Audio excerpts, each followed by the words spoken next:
en tout cas qui doit répondre. Ok, écoutez, bienvenue. On attaque pour cette conf de presse de rentrée, donc on est à votre disposition tous les trois pour répondre au maximum de questions. Voilà. Peut-être une première question sur ce qui peut apparaître comme gros coup de l'été, la prolongation de Trevor. Est-ce que vous pouvez revenir un peu sur les coulisses de cette prolongation et quels sont les efforts que le club a consentis, quel a été lui son état d'esprit, etc. pour rester au moins? Oui, alors c'est forcément le gros coup de l'été, c'est un coup important pour le club. Ce qui se passe, c'est que tout au long de la saison, ce que je peux vous dire, c'est que Guillaume et Vincent n'ont jamais cessé de penser que ça serait possible. Voilà. Puisque Trevor nous disait toujours qu'il se sentait bien ici, qu'il était heureux, qu'il était épanoui, que voilà, tout se passait bien.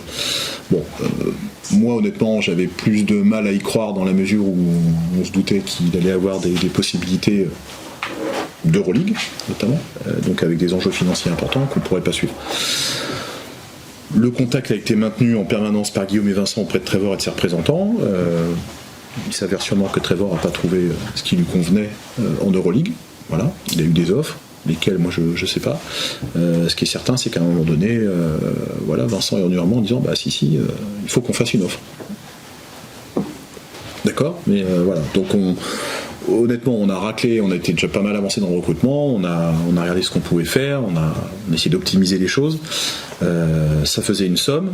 Bon, moi ça me paraissait pas forcément suffisant, mais Vincent a tenté le coup et après il est vrai que la venue, mais c'est venu quelques jours après la confirmation du buy-out de Noah Penda, a soulagé totalement les choses en disant bon, on prend plus de risques en le faisant. Voilà. Mais on était déjà parti sur le principe de dire de toute façon, si on a une chance, une opportunité de re-signer Trevor, même si on se met un peu en danger financièrement sur le début de saison, il faut le faire. Le buy-out de Noah a fait que on arrivait à offrir quelque chose de correct, en tout cas de très important pour nous déjà à Trevor, et de se donner encore des moyens pour finir le recrutement, puisque je crois qu'il nous manquait encore Travente à ce moment-là. Voilà. Bon. Après Vincent, si tu veux ajouter un truc, parce que c'est toi qui as suivi le dossier tout au long, mais... Moi, je compléterais simplement que c'est surtout le volontarisme de Guillaume qui a permis l'engagement au-delà du financier bien évidemment, mais qui a permis l'engagement de Trevor, parce que je pense que tu m'as plus poussé que l'inverse. J'étais plutôt sur le même mode que celui de Christophe, à savoir aucune chance, on sera dans l'incapacité de pouvoir le renouveler en raison du statut qu'il avait su prendre. Donc, mais Guillaume, lui, vraiment, il a toujours considéré que tout pendant qu'il avait signé nulle part ailleurs, il y a toujours cette possibilité-là qui nous était offerte. Et puis, à un moment, peut-être qu'on a aussi saisi le bon moment, mais quand on y est allé, écoute, très rapidement, on s'est entendu avec son représentant américain sur une forme d'engagement, et puis on a essayé de finaliser. Je pense une semaine à peu près, la première prise de contact vraiment formelle, qui était liée autour un peu de la draft de Noah, et voilà. Mais très franchement, j'y serais pas allé. J'y croyais pas. Justement, par rapport à l'histoire du MSB et les salaires que certains joueurs ont pu avoir, ça se situe où à peu près? Alors, je vous donne pas forcément la fiche de paie, bien entendu. Mais non, ça tombe bien. Je ne crois pas honnêtement que ça soit le plus élevé qu'on ait jamais eu au club. Je suis même sûr du contraire en fait quand je vous dis ça.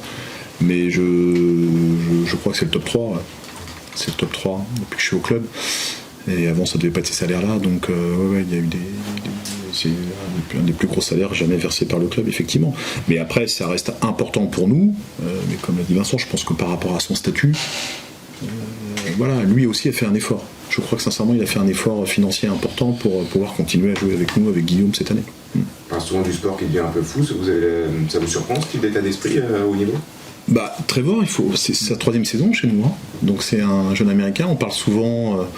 je dirais des joueurs qui sont un peu mercenaires, là on a l'exemple contraire de quelqu'un qui est venu au Mans au cours de saison une première année, qui a re-signé chez nous, qui re-signe encore. Alors sincèrement, il aurait pu gagner plus d'argent ailleurs, c'est sûr. Alors, peut-être pas dans un cadre pour s'épanouir autant, et je pense que c'est ce qui l'a fait changer, mais il se plaît au Mans, il se plaît dans ce club, il se plaît dans le rôle que lui confère Guillaume, il voit surtout qu'il va sûrement pouvoir encore progresser, avancer, et puis voilà, il privilégie autant son cadre de vie, sa qualité de vie, son projet humain et de vie, plutôt que son projet sportif uniquement, ou financier plus exactement.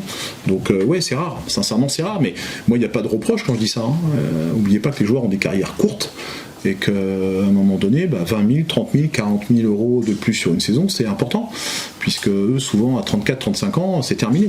Donc moi, il n'y a pas de reproche quand on dit mercenaire. Il y a un état d'esprit, il aurait pu partir, on ne l'aurait pas traité de mercenaire, hein.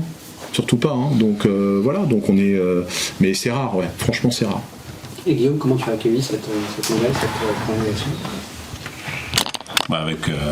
Avec beaucoup de plaisir.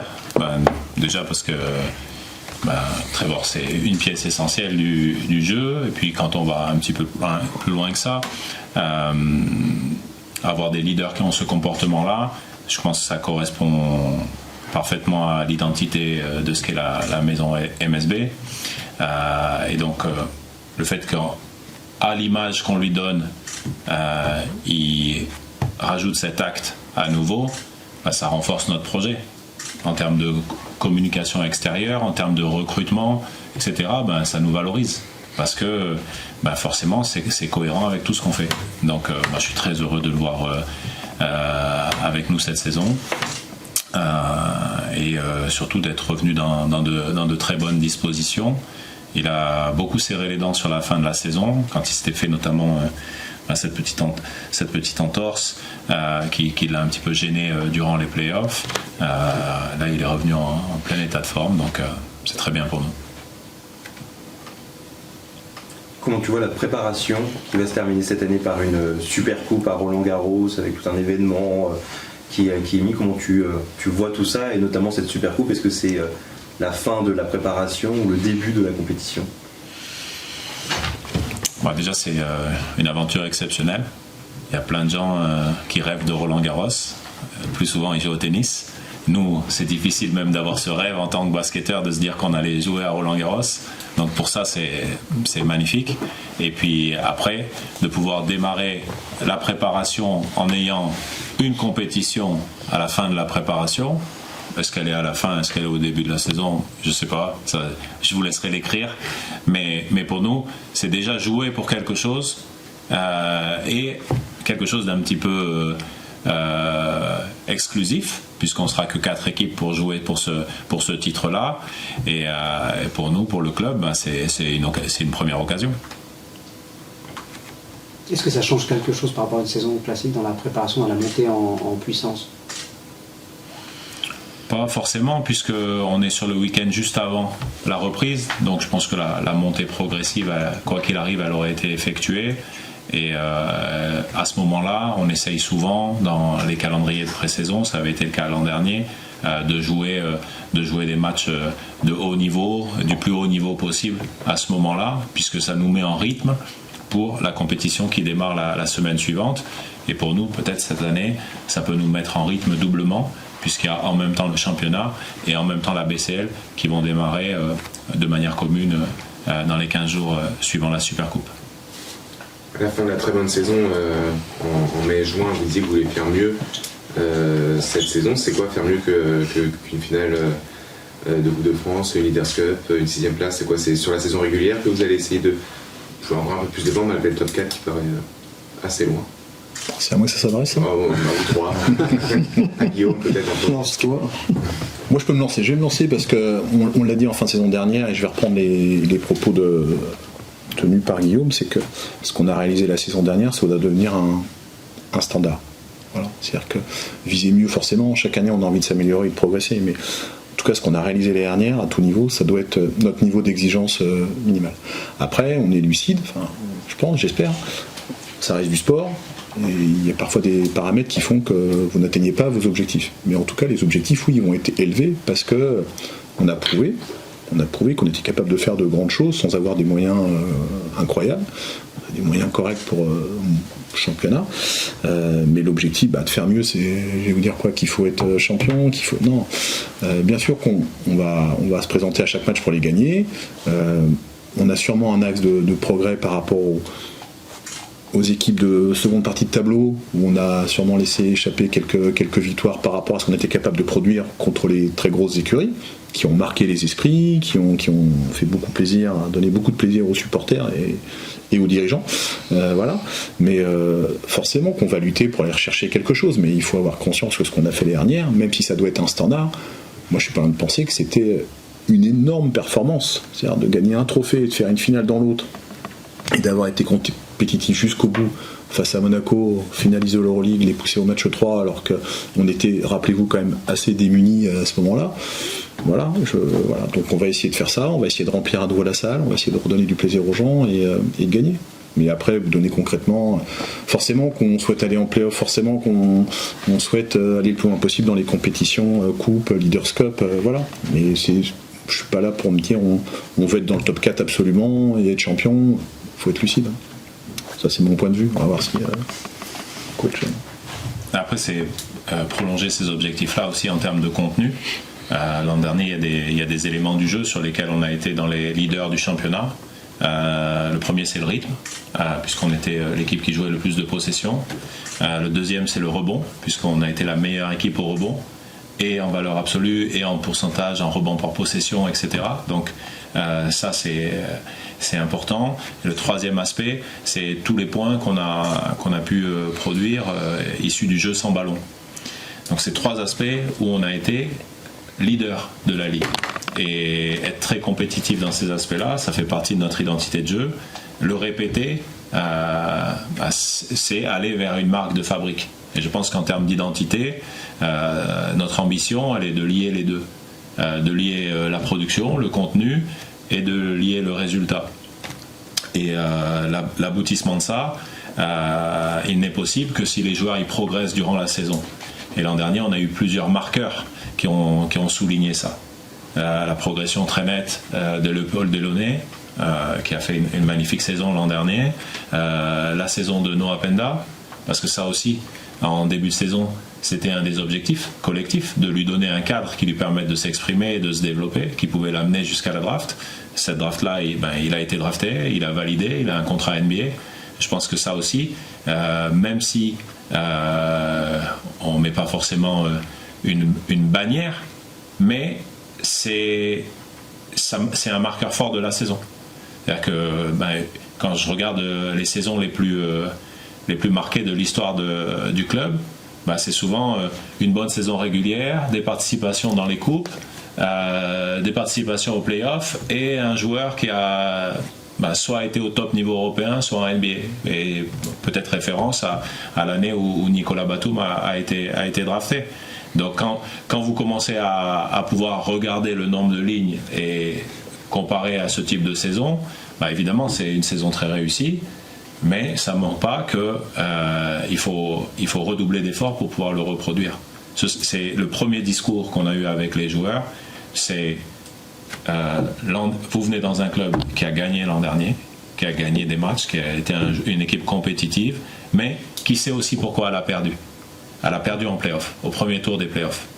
Et si on veut faire mieux, il faut que notre standard et notre volonté au quotidien, c'est de travailler pour se dire comment on peut retourner à ce moment-là de l'année et en même temps être capable de faire mieux. Et donc la route est très longue. Et je ne dis pas qu'on va passer toutes ces étapes avec succès, mais en tout cas, il faut regarder en tout cas, on va travailler pour regarder dans cette direction. L'an dernier, quand tu es arrivé, il y avait déjà un noyau, un bon nombre de joueurs sous contrat. Là, est-ce que tu as pu faire avec le recrutement une équipe qui te ressemble davantage, ou tu as besoin de s'adapter au profil déjà présent ou pas? Déjà, l'équipe de l'an dernier, je pense que les joueurs ont fait beaucoup d'efforts pour rentrer dans ce qu'on voulait faire. Et moi, je suis assez clair sur le fait de dire qu'elle me ressemblait. Ce serait...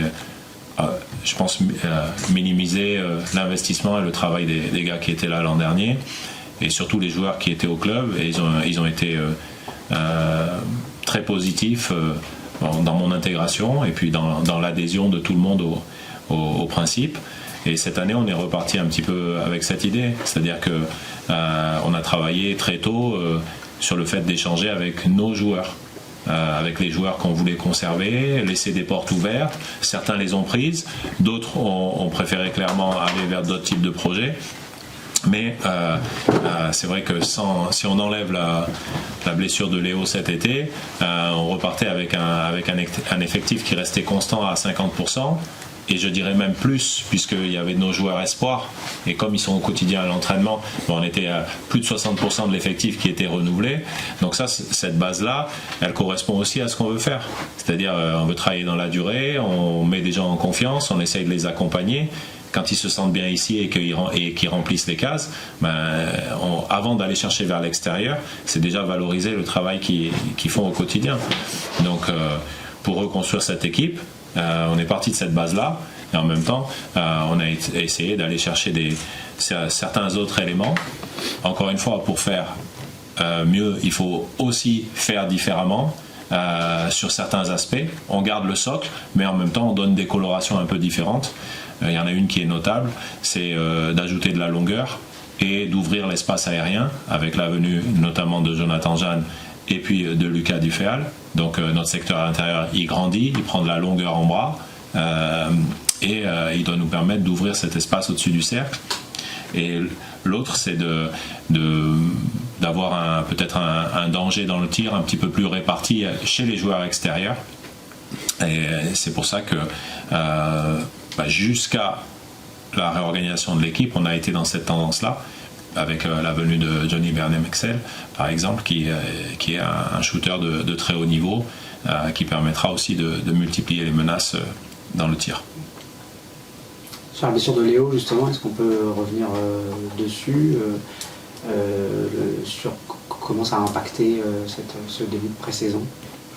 Déjà, ça nous a impacté parce que je pense qu'on est très attaché à tous les joueurs, mais quand un joueur s'inscrit dans un projet de manière aussi durable que Léopold, et qu'en plus c'est un garçon qui a un niveau d'éducation de première classe, forcément ça touche tout le monde, et ça touche tout le monde au club. On est d'abord touché pour lui parce qu'il était dans une phase de progression très importante et que on lui avait aussi défini une place de choix dans l'effectif de l'an prochain. Et puis après, on est obligé de gérer ça. Donc, c'est vrai on était parti sur un cas idéal de notre été en termes de rythmique de recrutement. Ça nous a remis un gros caillou dans la chaussure au milieu de l'été. Et donc, là-dessus, on a beaucoup travaillé tous les trois pour trouver une solution, la meilleure solution possible. Et il a fallu repenser un petit peu l'organisation de l'équipe, puisque c'est difficile de remplacer un joueur par son clone. Même si on peut avoir ce biais-là, quand on voit un joueur blessé, on se dit on va avoir le clone qui va arriver. Je pense que Léopold, il est assez unique dans sa dimension. Donc on a préféré réorganiser les choses pour, quelque part, essayer de créer une opportunité à ce problème qui survenait. Et Vincent, le profil de Johnny Bernet-Mexel, comment vous l'avez identifié? On sait qu'il a été très bon, très fort scoreur en France. Il était parti à l'étranger. Comment vous avez suivi ses performances encore Au Koweït, oui, tous les jours. Tous les jours. Non, mais en fait, tu as la réponse dans ta question. C'est un joueur qui a déjà disputé 4 saisons en France, qui a déjà 32 ans et pour lequel il n'y a pas d'inconnu du tout sur le profil. La seule petite interrogation qu'on aurait pu avoir était liée à sa condition physique et sa capacité à retrouver rapidement le rythme de la Betclic. Sur la première séance d'entraînement hier, sauf si je me trompe, Guillaume, je pense que les petits doutes qu'on aurait pu avoir ont été levés très rapidement. Mais après, je ne vais pas rajouter grand-chose à ce que Guillaume a dit.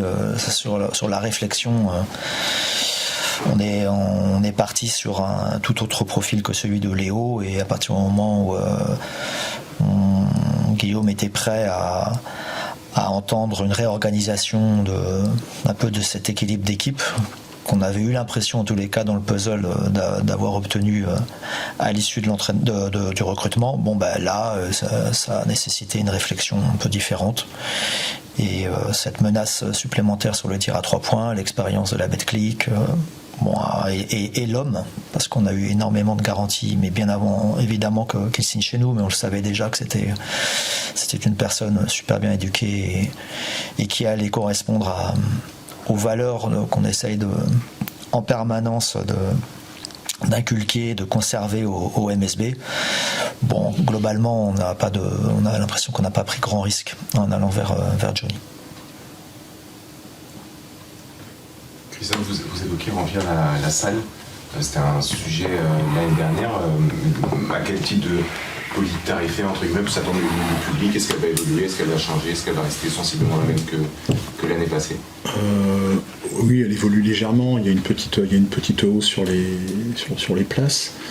Je crois qu'elle est tout à fait raisonnable.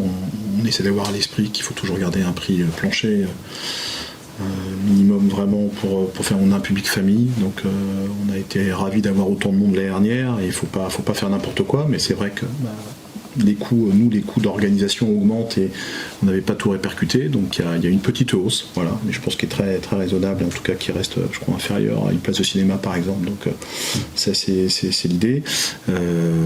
Après sur la salle, vous avez vu, je sais pas si c'est ta question, mais il y a eu pas mal de choses l'année dernière, de nouveautés dans la salle. Pour cette année, c'est plutôt sur les conditions de travail et l'outil de travail qui nous concerne, où il y a eu encore des travaux et des projets qui ont été menés à bien avec la métropole, faut le dire, sur notre espace à nous de vestiaire, de zone de soins, de salle de muscu. C'est en train d'être, pour ça que il y a peut-être vu, c'est encore un peu le bazar. C'est un peu le bazar partout autour de nous là, mais c'est pour la bonne cause. En tout cas, il va y avoir un espace joueur, je pense, qui se rapproche, je pense, du très haut niveau. Voilà, donc ça c'est intéressant.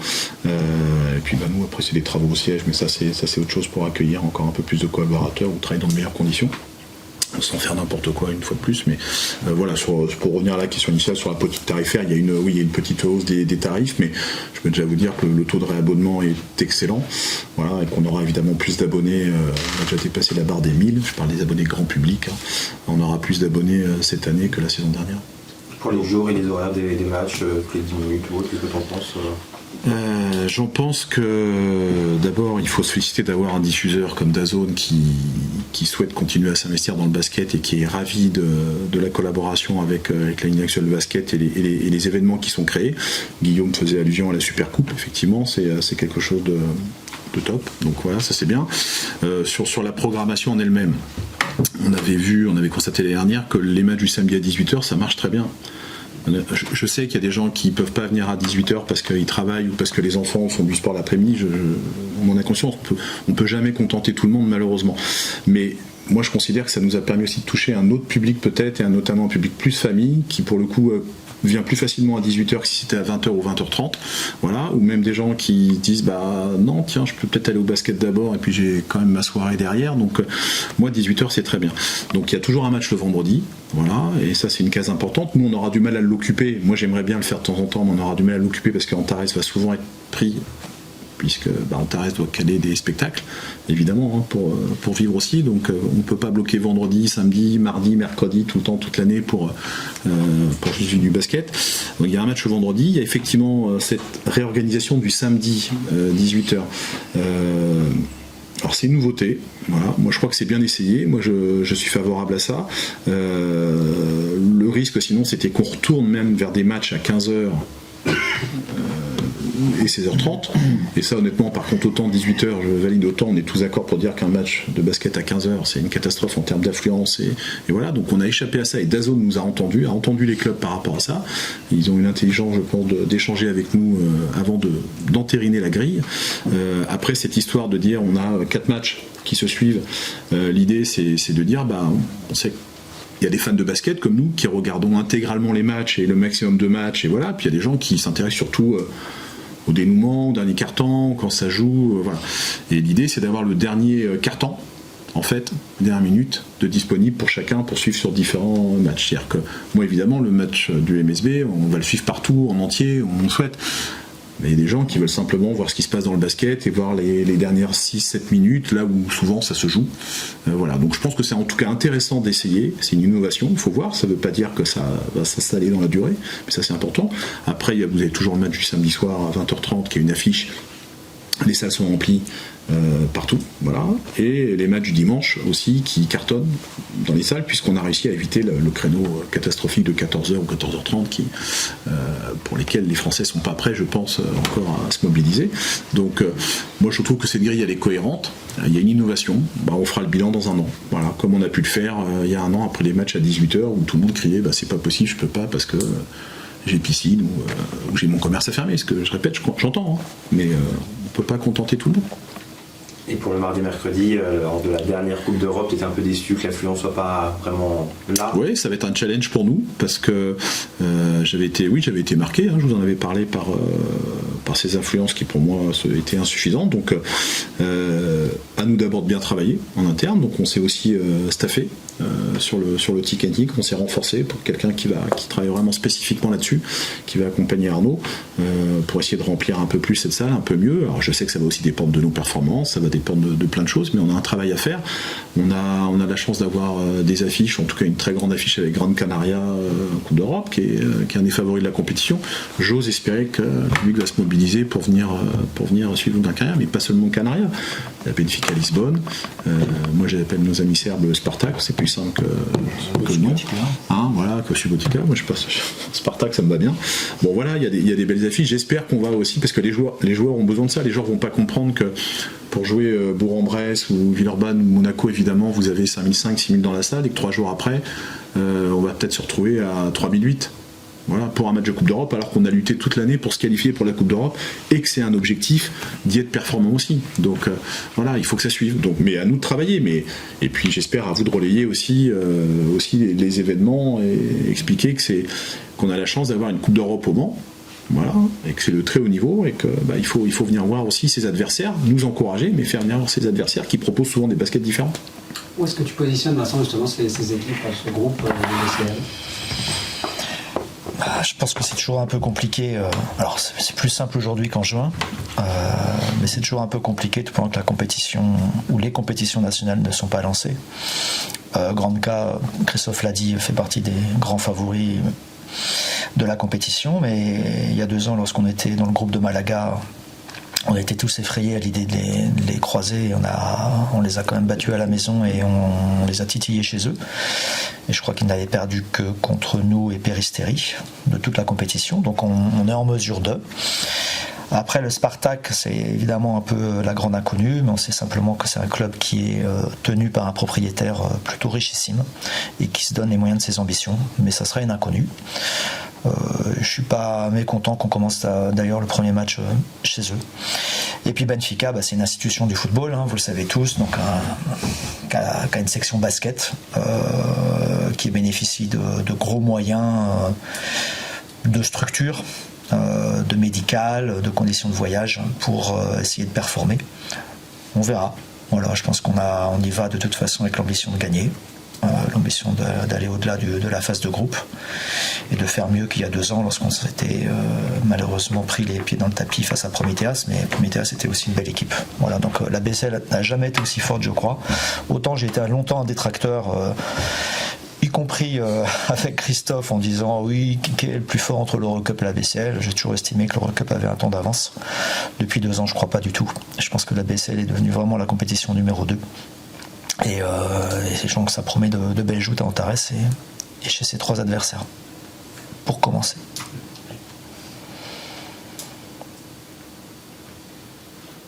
Le nouveau logo, on en dit un mot quand même? Ouais, bien sûr. Bien sûr. Est-ce qui a motivé ce changement et quel regard vous portez sur les différentes réactions? Il y a les réseaux sociaux qu'on a pu lire, mais ça on accorde l'importance qu'on veut y accorder. Et vous, dans les réactions informelles que vous avez pu avoir? Qu'est-ce qui a motivé cette volonté de changement? Ça faisait 16 ans. 16 ans, je pense que dans le sport, c'est long. C'est venu d'une réflexion que Nicolas m'a partagé, Nicolas Coutu m'a partagé il y a 1 an, je pense, mais pas plus maintenant. Est-ce qu'on peut travailler dessus? Bien sûr. Bien sûr, on peut travailler dessus, c'est bien de le faire évoluer. On avait notamment un souci, pour parler clairement, sur l'exploitation de ce logo sur les nouveaux modes de communication. Ça, je sais que tout le monde a du mal à l'intégrer, mais il était un peu illisible pour les nouveaux modes de communication. Évidemment, quand vous le mettez en gros, en très gros, sur un bus ou sur un parquet, il n'y a pas de problème. Mais voilà, donc ça, je pense que c'est parti de là.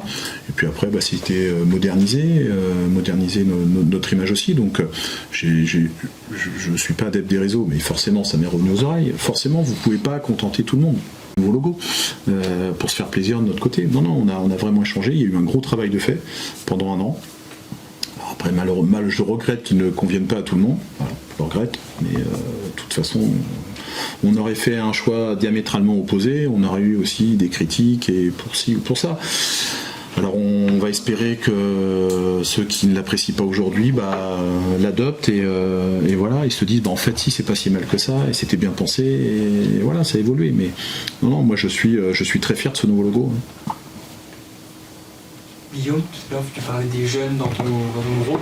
Je crois que c'est Bastien également qui a bien performé cet été avec l'équipe de France.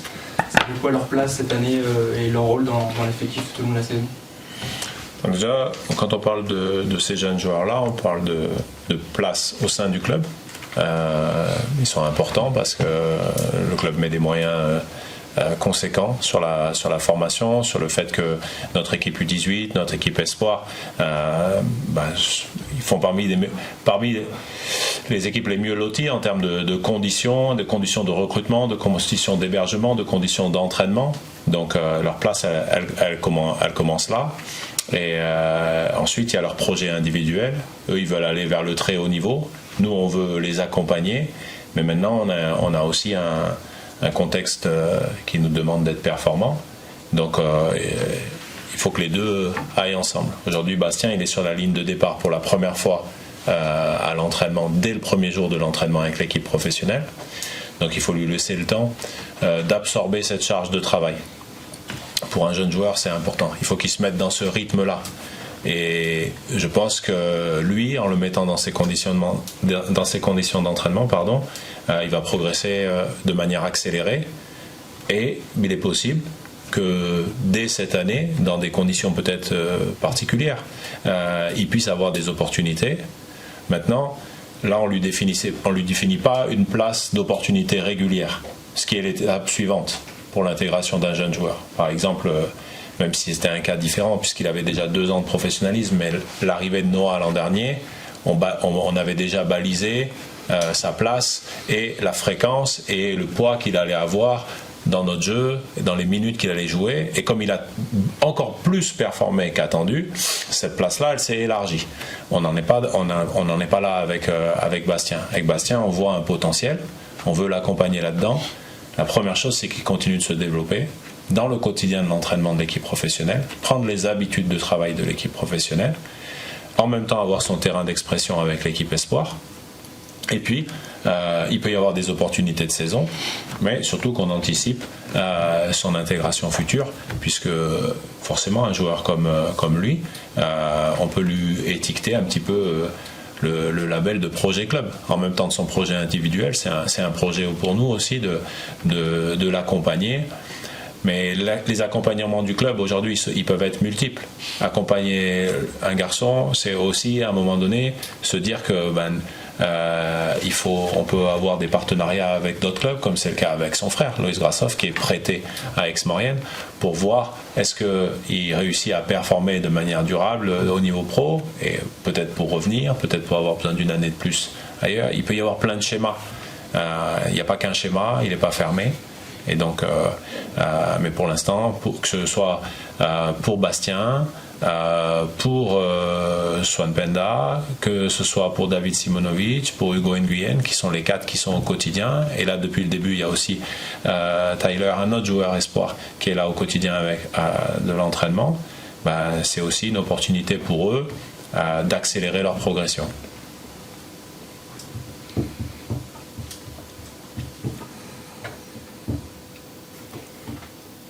C'est bon ? Merci. Merci à vous. Merci.